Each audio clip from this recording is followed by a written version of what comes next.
Hello everyone, welcome back to some more Total War Warhammer 2 multiplayer. I am bringing the Vampire Coast and we're facing off against the Greenskins. This will be my first time bringing Luthor Harkon, which I think is a really cool lord. He has a lot of missile damage and can also mount on a Terrorgeist, so he is a flying, armor-piercing missile damage lord that is also still really good in melee, and with the help of the debuffs that the vampires get here, like, what's it, Hornswoggle? Yeah, and so with Hornswoggle, it also helps him to win in duels in melee as well. But what's also really cool is that his gun attack has this disrupted ability, which anyone hit by this has a 50% chance to miscast any spells, and they have a lower physical resistance for 10 seconds. So especially against lords and heroes that can cast spells, well, that is very effective. Let's say like against Azhag the Slaughterer, who we're facing off against here.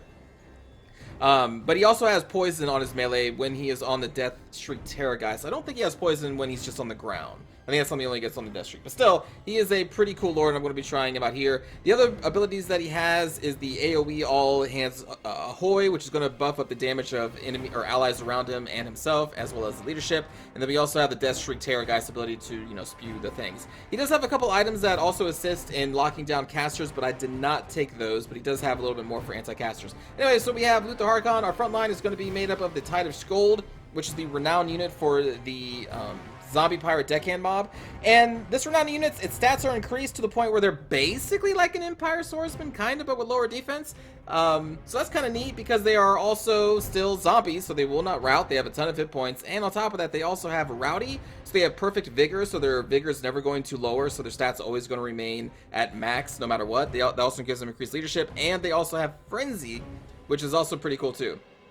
You can actually see the frenzy buffs right now. Anyway, so I'm trying those out. We also have 3 normal deckhand mobs. Behind those, I'm trying out the gunnery mob with bombs. These guys just throw bombs kind of like miners, but unlike miners, they do, I think, a little less damage. But still, I wanted to try it out against Orc Boys, which I'm assuming the enemy's going to be bringing, because a common thing against Vampire Coast is to build wide, as they say, and wide for the Orcs is going to be like Orc Boys. And hey, they did bring a few, so I'm going to try those out. I'm also trying out some animated Hawks. I got these specifically to counter any Black Orcs if the enemy did bring Black Orcs, or also to try and have them face off against like things like the what are they called, Arachnarok spiders. Try and surround them with these things and just bring them down, because they do have high damage. Their stats are kind of low. Their armor is only 20, so they are pretty susceptible to almost anything in the game. But I thought, hey, you know what, why not? We'll try them. Then I also have 3 Death Guard here, and 1 protecting our cannon right here. We only have 1, and then we also have a group of deck gunners. Really, I only brought the cannon just to try and force the enemy to come to me. I did not really invest heavily into any kind of guns, as you can see there, but we did have 1. For the enemy, we have a Dirkic Squigs just kind of hiding right over there. I think it's a good pick. I think the Night Squig Hoppers are really good in general. These are going to be immune to psychology, so they won't be affected by fear and terror that the Vampire Coast does have access to. And they're just good at killing infantry and armor targets in general with their poison. The front line is going to be made up of 4 Orc Boys, and they do have the Crimson Killers, which is going to be the renowned unit of Black Orcs with the double axes. They do multiple swings, I think is what their thing is. Arm to the teeth. Yeah, they cleave through several foes with each swing, so they are a pretty cool unit. They also have 3 Gabo Archers, of course, Azhag the Slaughterer, and back here we have the renowned unit, the Broken Tusk Mob. Also 2 more Boar Boy Biggins, which I think are good picks against the Vampire Coast. And they actually brought a Grudge Thrower and the Hammer of Gork, which Hammer of Gork is going to be pounding on some of my Depth Guard here. I was not expecting them to bring any artillery at all, because, you know, Vampire Coast has obviously cheap cannons that can snipe those. I am going to take a couple shots at the Hammer of Gork, but I think I'm actually going to turn my attention to their mobility forces and maybe the Black Orcs as well. And I'm going to just decide that it's not really worth taking out the Hammer of Gork at all. Though the Hammer of Gork is doing a lot of damage, well, kind of a lot of damage already, to our Depth Guard unit. I'm going to leave 1 Depth Guard back here to try and protect the cannon in case they had any, like, you know, flanking forces, and they do. I don't see them yet, but they do have them. Meanwhile, Luthor is going to go on the flanks, and I'm going to try and start shooting Azhag the Slaughterer, who's going to come at me. But I don't want to engage him right here because, you know, he does have the 3 units of goblins nearby. So I'm going to try and, I want him to pull out here. So I'm trying to lure him into leaving the safety of those Gabo Archers. Luckily for me, they do not have the Rusty Arrows, which is, I think, a pretty good pick to take against the Vampire Coast, because they're stalking, and they have that armor debuff as well. But I do not have to worry about those here. And since I am getting pounded by the artillery, I thought, you know what, I guess we're just going to charge in here, so we're going to start throwing our bombs. First salvo doesn't do too much, but they do have 3 ammunition each, I believe. I think this is yeah, Spirit Leech is going on Luthor Harkon. That's okay. He can regenerate in melee. I'm just going to shoot him back, which is going to give him that debuff for physical resistance and miscast chance. Starting to do some decent damage with the animated hawks and the bombers over here. The Crimson Killer is going to be punching through the middle. I have a group of animated hawks on them, and they're doing a decent amount of damage. And they're pretty cheap, but at the same time, they have no armor. Their stats are really crappy, so they are going to take a lot of damage in return. Over here, we're actually going to pull back the Death Guard to try and take out these Dirkic Squigs who jumped on one of our gunner mobs there. Really good call there. But our Death Guard are there. These are large creatures, so they do take the bonus versus large. They're actually going to pull them back into the deck gunners, which has been taking some damage from the enemy's artillery. So you can see they're already half injured because these things are so brittle. They are so brittle. And unfortunately, I think I was looking over here because Azag did engage Luthor in melee, and I was also micromanaging over here, and I did not notice that my deck guard or deck gunner was getting finished off by the Dirkic Squigs. But anyway, as you can see here, even with the magic, Azag is not going to win in a melee fight against Luthor Harkon. We dropped the Hornswoggle on him earlier. I don't think it's on him anymore. But at one point early on in this duel, he was at 0 melee defense. So he is just getting pounded because also Luthor does more damage than he does, I believe. Oh, no, he doesn't, actually. I'm sorry. Azag does more damage in melee than Luthor does. Oh, no, that's because he was poisoned. Sorry. It's because he was poisoned. I was reading the poison stats. But actually, he does. He's 480. This is 460. Alright, he does do more damage, but he got Hornswoggle, so his melee defense was 0 through the first half of that duel, and he was just getting pounded over and over again.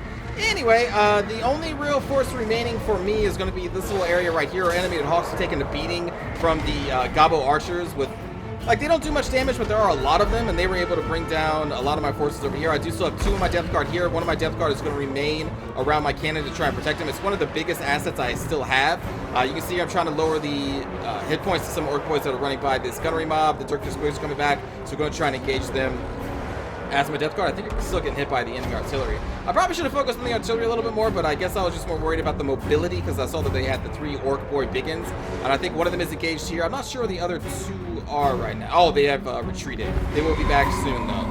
A Fate of Buno is being dropped on this Zombie Pirate Deckhand mob. I think that's kind of a waste of what's magic, but, you know, it will keep the goblins safe from them, I guess. I'm just going to be chasing Azag around and shooting him with our gun, and you're just going to see us flying all around.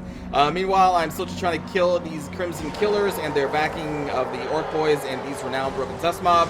Death Guard are going to be really good at killing the Broken Tusk mob. Not as good at killing the Crimson Killers, but they do have the Hunger ability, so that will keep them in combat a little bit longer because they are regenerating while in melee combat.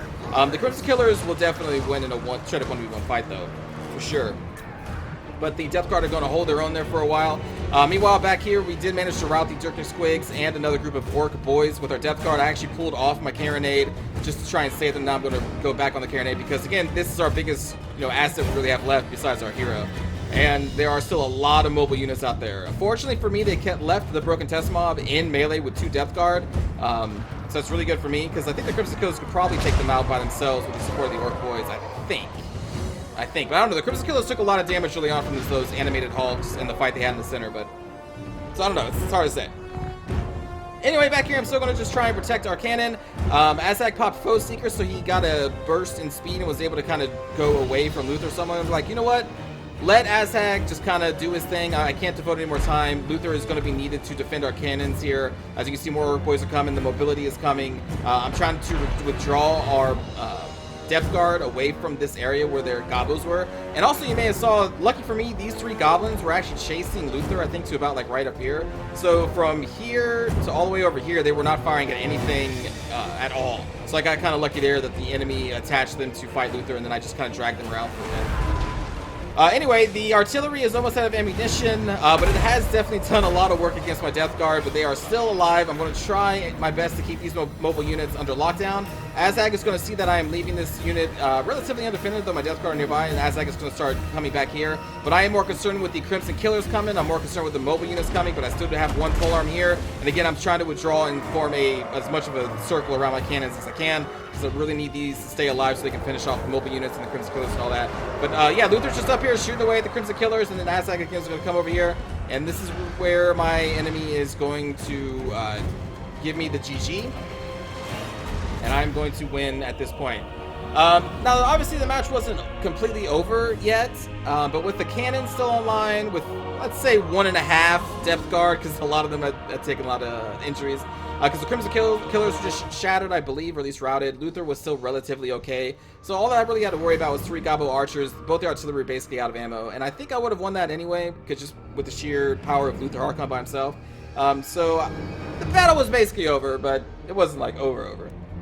But in any case, good game to Gator there. As you can see, these units were, I believe, focused on my deck gunners through some of that, and especially my depth guards. So they did a lot of good work there. The Broken Tusk Mob got a decent amount of kills. Dirk Squigs did a nice flank and actually finished off my deck gunners, which pretty early on too, I just let them die, and that's unfortunate because these things can do a lot of work. But yeah, those Dirk Squigs just came in and murdered them.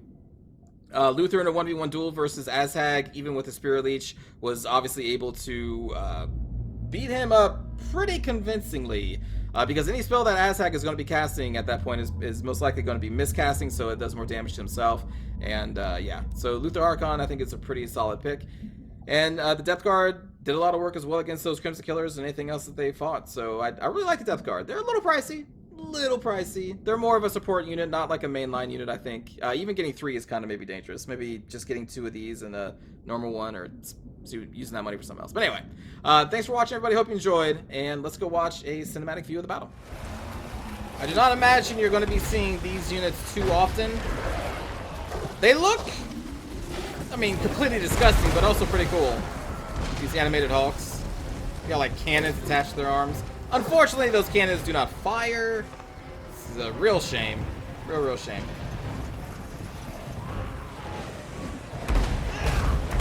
Not sure where those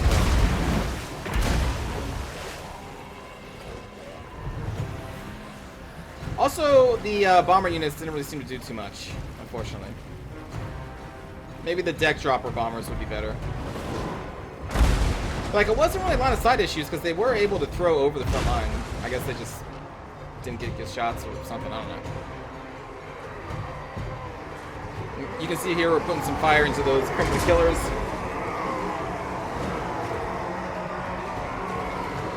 With the deck gunners there, as well as the cannon.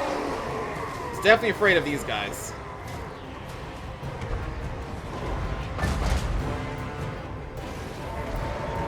I think that duel should be starting here soon.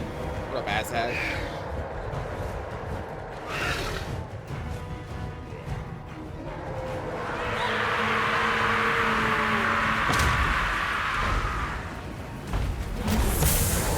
There goes the wall.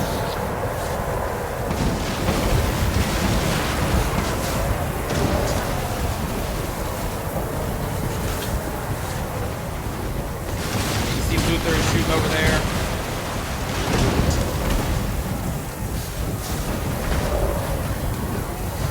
Yeah, like, as long as you can put these guys into things like Crimson Killers and Black Orcs, I think it's definitely worth because they're so cheap compared to Black Orcs. But I don't know. I don't know how I feel about the animated hawks. But they kind of get murdered by these Broken Tusk Mob. As you can see here, the bombers can't throw over the front line. So it's not really a line of sight issue. They just, I don't know, they don't seem to do too much damage.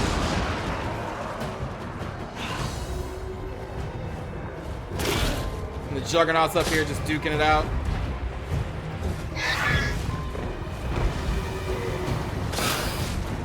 Oh, looks like he actually shoots while in melee too. I wonder if that's just an animation or if that's an actual ranged attack right there.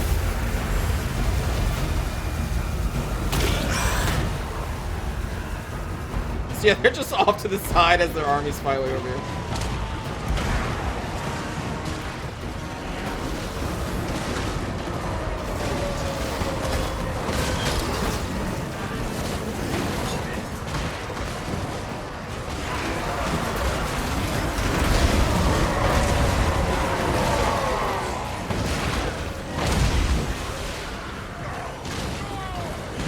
Depth Guard in action.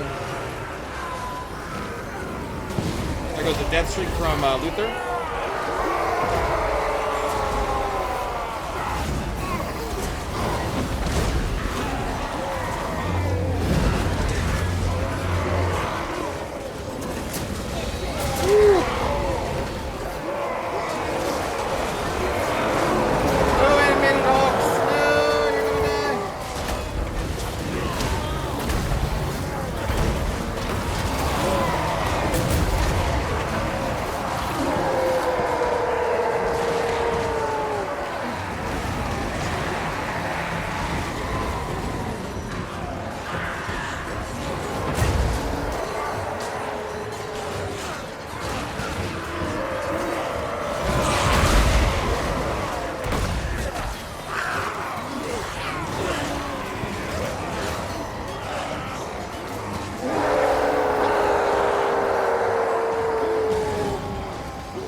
dude looks a little confused. There you go.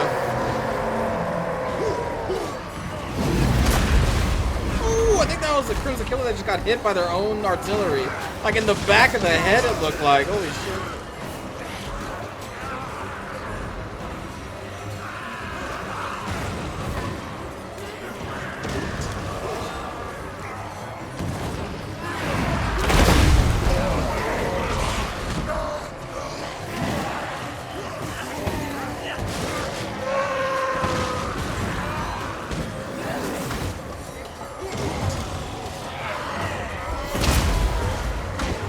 I think the attacks of the normal Death Guard look... Oh, actually, that's pretty cool. I was going to say they look cooler, because they like dash in and do like a double swing attack. That little jump thing that these guys have, that's cool.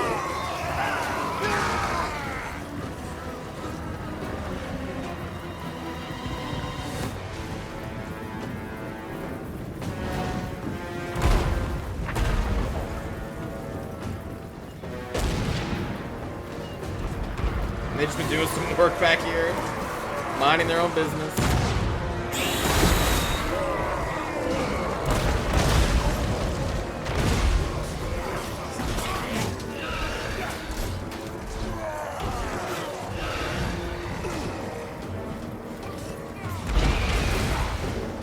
I love that animation when like they don't fully land, they start going back up. They're still like in the landing pose. Looks so silly.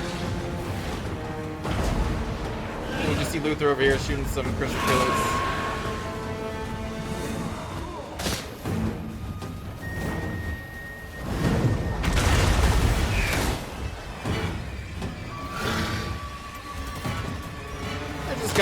Goblins, not too bad. Again, if that was like the Rusty Errors in that group, then that would be very scary.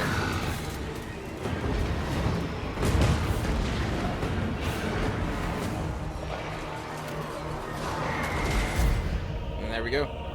So if you enjoyed the battle, everybody, I will see you all next time. Take care.